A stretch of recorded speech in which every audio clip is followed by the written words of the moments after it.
There's also something called dendrochronology or dendrochronology, just tree rings.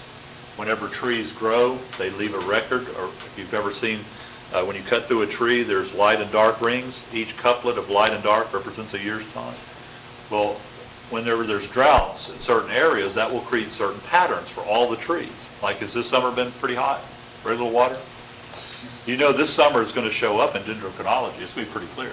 Because it's been so dry, that summer cycle is normally wide, is going to be very, very small because the plant didn't grow very much. So that's going to create like a fingerprint.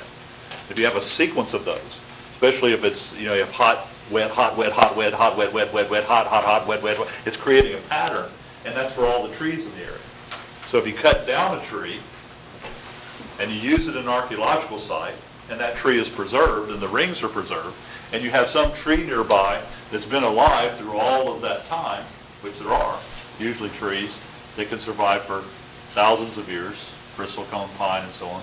You take a tree that survived in that area for a long time, you can actually get the master record going back thousands of years, however old the tree is. Because you know that the ring on the outside of the tree, if it's a living tree, what year is that? The very outermost ring. Which year is the most outermost ring in this gigantic tree? The current? Today. It's this year or last year. And so if you know that year, then when you take a core and you have this whole pattern, you don't cut it down.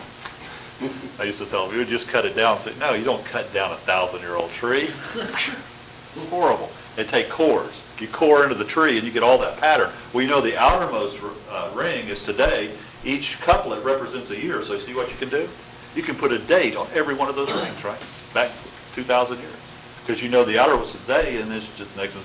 That last year, the year before that, year before that, year before that, and you put dates on all of those rings, and then let's say you find a tree, part of a beam that was used in an archaeological site back in, say, 200 AD, and you have that very old tree, you just take that pattern and match it up, like fingerprints. And where you find that pattern match, you know the date.